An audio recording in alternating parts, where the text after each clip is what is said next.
সর্বশেষ তুই প্রমাণ করলি কুতিলাল ইনসানু মা আকফারা। তোর চেয়ে বড় হতবাক অকৃতজ্ঞ আর কেউ নাই, তোর চেয়ে বড় নিমক হারাম আর কেউ নাই।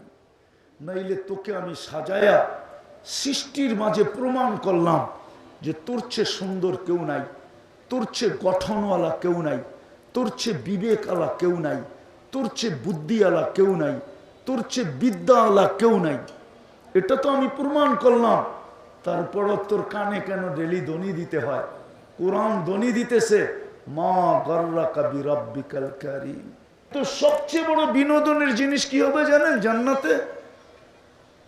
দুনিয়ায় যাদের সাথে পরিচিত ছিল ব্যক্তিত্ববান লোকগুলা, ওদেরকে ডাইকা ডাইকা জিজ্ঞাসা করবে, মা সালাকাকুম ফি সাকার, আপনি এখানে গেলেন কেমনে? আপনার তো বড় প্রতাপ ছিল, আপনি তো বড় ডাট ছিল, আপনি তো বলতেন বড় বাড়িওয়ালা আমি, আপনি তো বলতেন ফ্যাক্টরির মালিক আমি, আপনি তো বড় বলতেন আমি জনপ্রতিনিধি, আপনি তো বলতেন আমার ইশারায় মাটি হেলে, আপনি এখানে আসলেন কি করে? সারা দিন বিনোদন করবে, বিনোদন, এটা হলো বিনোদন। আর এই প্রজেক্টর লাগানো থাকবে জান্নাতে, ইন্না ফিল জান্নাতি লাবাবান মুগলাকান ইলান নার। জান্নাতে একটা প্রজেক্টর থাকবে জাহান্নামের দিকে লাগানো। যাকে ডাইকা বিনোদন করতে চাবে ওরই ডাইকা জিজ্ঞেস করবে এইখানে, বিভিন্ন অঙ্গিতে ভঙ্গিতে জিজ্ঞাসা করবে, ও খালি চোখের পানি ছাড়বে আর বলবে লাম নাকু মিনাল মুসাল্লিন, মুসলমান তো ছিলাম, নামাজ তো ছিল না, ওয়ালাম নাকু নুতইমুল মিসকিন, গরিবদেরকে ভালো লাগতো না, গরিবকে পছন্দ করতাম না। বিনোদন হবে বিনোদন, বাঁচার কোনো রাস্তা নাই। এই জন্য পায়ে হাত দিয়ে আবারও বলতেছি, আজকের থেকে নামাজ ছাড়বো পাক্কা? হ্যাঁ, আরেকটা কথা না বললেই নয়। আমি মাদ্রাসায় না গেলে বলতাম না, মাদ্রাসাটা বড় জীর্ণ আর শীর্ণ। তা সত্ত্বেও আমাদের দেশটা বিপর্যয়ের থেকে বেঁচে আছে তিন কারণে। কয় কারণে? নাইলে আমাদের দেশে বিপর্যয়ের 7.8 ভূমিকম্প বাংলাদেশে আসছে। 31st নাইটের পরের দিন হয়তো 2013 হবে, নাইলে 14 হবে, আমি ভুল বলতেছি না, নেটে দেখলে পাবেন। ডিসেম্বরে তুর্কিতে আসছিল, 1.5 লক্ষ মারা গেছে, এক শহর মাটিতে মিশায় চলে গেছে। এই 7.8 আমাদের দেশেও আসছিল 7.8। একটা টিনের ঘরের একটা টিন সরাইতে পারে না। বাংলাদেশে এই পর্যন্ত ভূমিকম্প বহুত আসছে, 6-এর উপরে অনেক আসছে, অনেকবার আসছে। গত ডিসেম্বরও 6.2 আসছে, না আসে না? কিন্তু কোনো বিপর্যয় হয় না, শুধু 3 কারণে। একটা হলো বাংলাদেশের মতো মসজিদ দুনিয়ার কোথাও নাই। দ্বিতীয়, বাংলাদেশের মতো মাদ্রাসা মক্তব দুনিয়ার কোথাও নাই। তৃতীয়, যদিও এটা মানবেন না আপনারা, বাংলাদেশের মতো আলেম ওলামা আল্লাহওয়ালা দুনিয়ার কোনো দেশে নেই। যদিও আমার সমাজের আলেমদের সাথে অ্যালার্জি আছে, আলেম দেখলেই খোঁচা দিতে ভাল লাগে, আলেমকে দেখলেই কিছু বলতে ভাল লাগে, মাইক পাইলেই আলেমদেরকে কিছু শুনাইতে ভাল লাগে, তারপরও বাংলাদেশের মতো আলেম ওলামা আল্লাহওয়ালা দুনিয়ার কোনো দেশে নেই। আমি 7 মহাদেশ ঘুরা বলতেছি, 7 মহাদেশ, অহংকার বলতে বলতেছি না। দুনিয়ায় মহাদেশ 7টা, 8মটা হইলে যাব ইনশাআল্লাহ, কিন্তু 7টা আমার দেখা শেষ, উন্নত দুনিয়া দেখা শেষ, শুধু একটা বাকি আছে, নিউজিল্যান্ড। এছাড়া উন্নত কোনো দেশ বাকি নেই। ইউরোপ বহুত আগে শেষ হয়ে গেছে।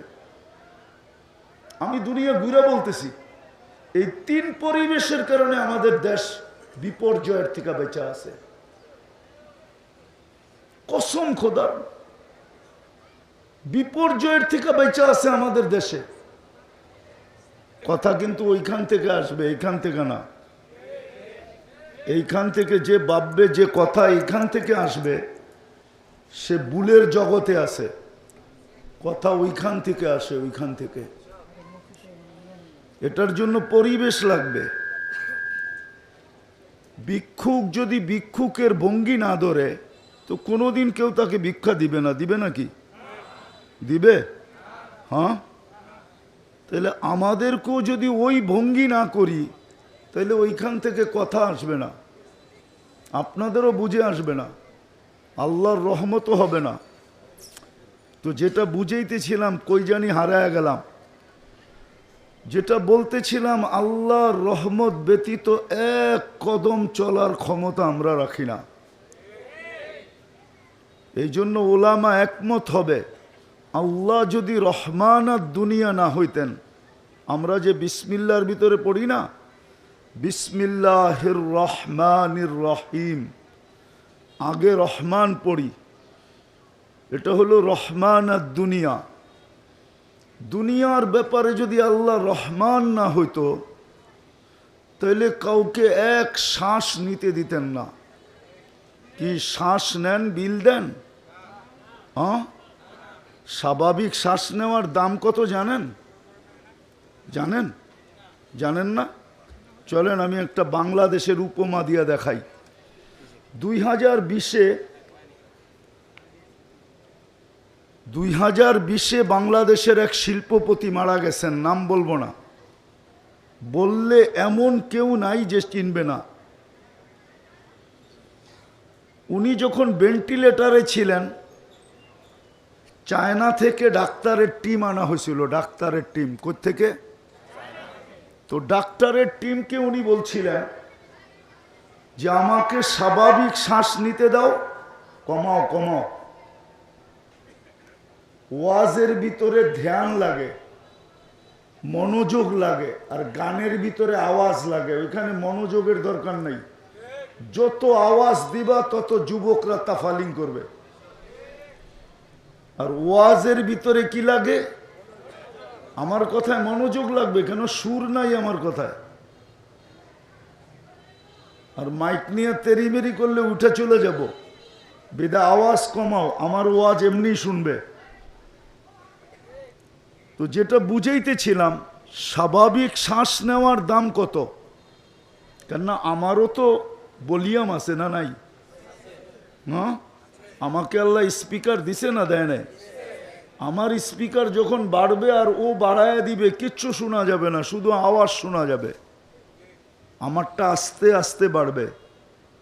তো যেটা বুঝাইতেছিলাম, তো উনি বলছিলেন ডাক্তারের টিমকে যে আমাকে স্বাভাবিক শ্বাস নিতে দাও, আমি আমার পুরা সম্পত্তি কোম্পানি তোমাদের নামে লেখা দিব।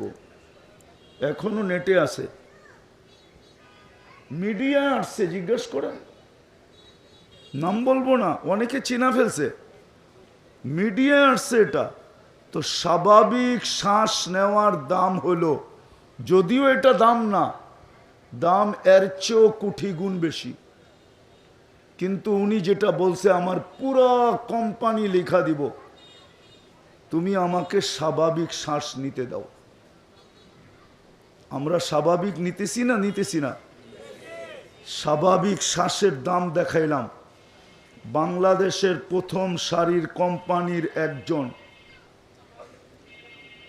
তারপরের গুলা দ্বিতীয় সারি, উনি প্রথম সারির একজন। শুধু স্বাভাবিক শ্বাস নেওয়ার দাম আমাদেরকে বুঝাইয়া গেছেন, চলে গেছেন নাই। ডাক্তাররা স্বাভাবিক শ্বাস দিতে পারে নাই। তো আল্লাহ যদি রহমান না হইতেন, ওনার রহমত যদি না হয়, তো আমরা এক কদম চলতে পারি না, এক শ্বাস স্বাভাবিক নিতে পারবেন না। কেননা শ্বাস নিতে দেরি, নেওয়া আর ছাড়ার ভিতরে বিজ্ঞান বলে ন্যানো সেকেন্ড লাগে। ন্যানো সেকেন্ড, আধা সেকেন্ডের কম সময় লাগে শ্বাস নিতে আর ছাড়তে। এর মধ্যখানি ফেরেশতা আল্লাহকে জিজ্ঞাসা করে, আমসিক আও আতরুক, আল্লাহ খোলা রাখবো না বন্ধ করে দিব? আল্লাহ প্রত্যেকবার বলে উতরুক ওয়ালি আবদি আজাল। রহমান দেখেই বলেন যে খোলা রাখ, সীমা রেখা দেওয়া আছে। যেদিন সীমা রেখায় পা দিবে, অর্থাৎ মৌতের সীমা রেখায় যেদিন পা দিবে, চাইতে সে নিজের অফিসে থাক, চাই নিজের আদালতে থাক, চাই গাড়িতে থাক, যেখানে থাকুক ওইখানেই বন্ধ করে দিবে, ওইখানেই বন্ধ, আর ছাড়তে দিবে না, হয়তো আর টানতে দিবে না। আজকে বাইচা আছি শুধু রহমান হওয়ার কারণে।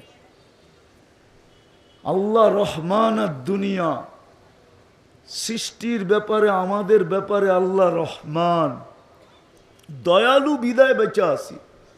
যদি দয়ালু না হইতো তাহলে 24 ঘন্টা কান্নুন খান। এখানে তো বেশিরভাগই শ্রমিক পেশার লোক, ঠিক না?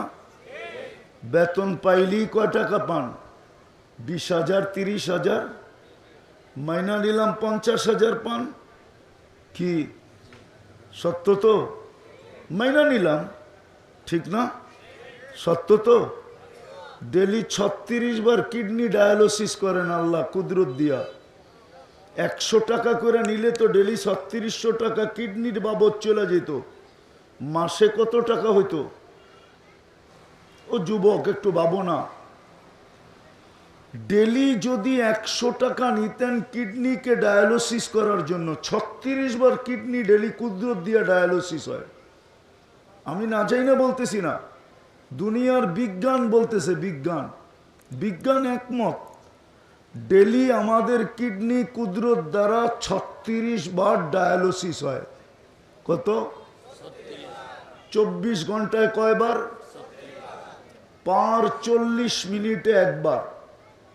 যদি আল্লাহ রহমান না হইতো তাহলে ডেলি 36 বার ডায়ালিসিস করতেন না, প্রশ্নই ছিল না। ডেলি 36 বার ডায়ালিসিস করবে, আর ও চুল কাটবে নেটে দেখা। জিজ্ঞাসা করেন চুল কাটে নেটে দেখা? অধিকাংশ যুবক চুল কাটে নেটে দেখা। জিজ্ঞাসা করেন মা বোনরা সাজগোজ করে নেটে দেখা। ইসলামে কি সাজগোজ নাই? যে আল্লাহ বানাইছেন, যে আল্লাহ সাজাইছেন এক ফোঁটা পানিকে, এটাকে কে সাজাইছে? হ্যাঁ, এটার আসল অস্তিত্ব কি? আসল কি? এক ফোঁটা পানি, এক ফোঁটাও না, এক ফোঁটাকে 2.5 লক্ষ ভাগ করছেন। কত? কত? আমি যাই না বলতেছি, না যাই না। এক ফোঁটাকে 2.5 লক্ষ ভাগ করে এক ভাগ দিয়ে তৈরি করছেন।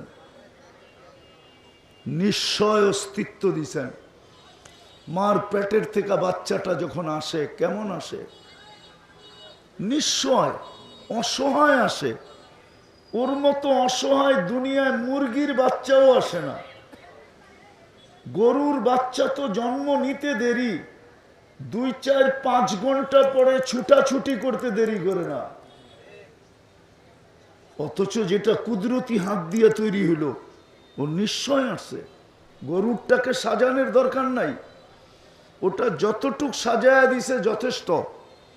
কিন্তু মানুষের বাচ্চাটাকে সাজাইতে হবে, শ্রেষ্ঠত্বের মুকুট মাথায় দিতে হবে।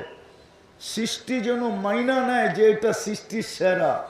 চেহারা দেখেই যেন মাইনা নেয়, গঠন দেখেই যেন মাইনা নেয়, ওর বিবেক বুদ্ধি দেখেই যেন মাইনা নেয়, ওর বিদ্যা সিদ্ধা দেখেই যেন মাইনা নেয়। এই জন্যই তো আমাদের নবীজি জন্ম নিতে দেরি, আল্লাহ সমগ্র জগৎ ঘুরায় আনতে দেরি করেন না। লম্বা কাহিনী। মাত্র মা কোলে নিয়ে বসছেন, ছাদ ফাইটা গেছে, ভিতরে কুয়াশা ঢুকতে শুরু করছে। পুরা ঘর যখন আচ্ছন্ন হয়ে গেছে কুয়াশায়, আরবে কুয়াশা কোত্থেকে আসবে? হাদিসে আসছে গামাম, কুয়াশা। উপর থেকে আওয়াজ আসছে তুফু বিমাশারিকাল আরদি ওয়া মাগারিবাহা, সমগ্র জগৎ ঘুরায় নিয়ে আসো, যেন সৃষ্টি চিনে আমি বন্ধু কেমন বানাইলাম। প্রমাণ দিতে হবে না, কি খালি প্রবাদ বাক্য বললেই হবে নাকি যে দিল লাগি দেওয়ার সে পরি কেয়া চিজ হ্যায়, মনে হয় বোঝো না, খালি ফুল লয়া দৌড়াও, কিছু বোঝো না, ঠিক না? 14 তারিখে শুধু শুধু ফুল লয়া দৌড়ায়, কয় দিল লাগি দেওয়ার সে পরি কেয়া চিজ হ্যায়, কয় দিল এইখানে লাইগা গেছে, পরি দিয়া কি করবো, ঠিক না? আর একটা প্রবাদ বাক্য আছে, কয় কিসে বলে জাত বেজাত দেখে না, বলে খিদায় পান্থাবাদ দেখে না, গুম খাট ভাঙ্গা কিনা এটা দেখে না। আর আরেকটা প্রবাদ বাক্য আছে, কিসে নাকি জাত বেজাত দেখে না। এরকম তো না, আল্লাহ সৃষ্টির ভিতরে শ্রেষ্ঠত্ব দিছেন, এটাকে সাজাইতে হবে। সাজায়া যখন দাঁড় করাবো, যুবক যখন যৌবনে দাঁড়াবে, পুরুষ যখন পুরুষত্ব মিলবে, নারীর যখন নারীত্ব মিলবে, তো সমগ্র সৃষ্টি মেনে নিবে এটা সৃষ্টির সেরা।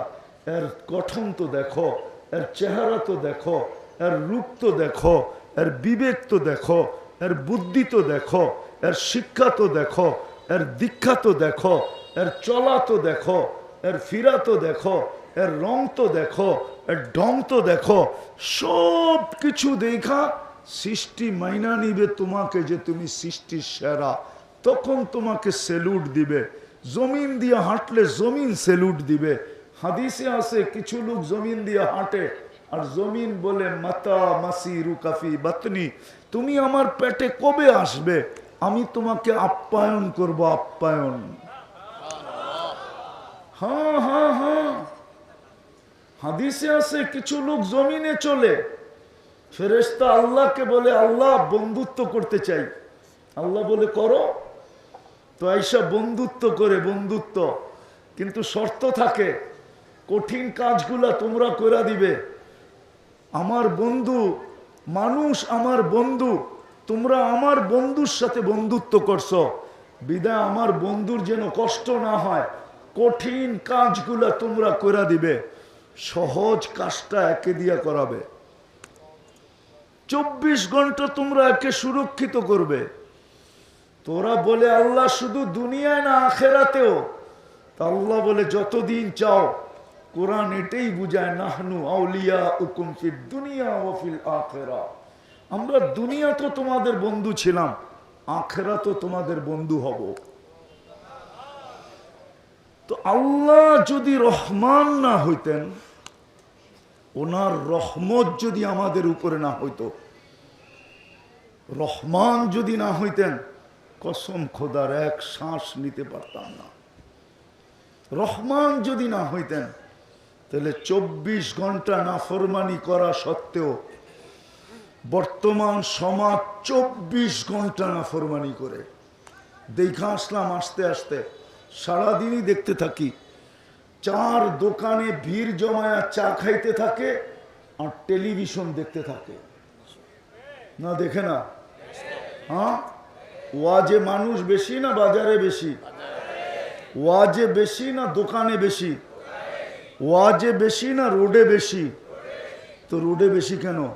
ওর তো ওয়াজে আসা উচিত ছিল। এইখানে তো ফেরেশতা বেষ্টন করবে, পরিসমাপ্তিতে ঘোষণা হবে, যা গুনাহ মাফ করে দিলাম। তুই 2 ঘন্টা দিলি, আমি গুনাই মাফ করে দিলাম। তুই 1 ঘন্টা দিলি, আমি গুনাই মাফ করে দিলাম। তুই সামান্য সময় দিলি, এমন কি কেউ চলন্ত অবস্থায় দেখা দাঁড়ায় গেছে যে দেখি বলি কি, বলে কি, দেখি একটু দাঁড়ায় দেখি বলে কি।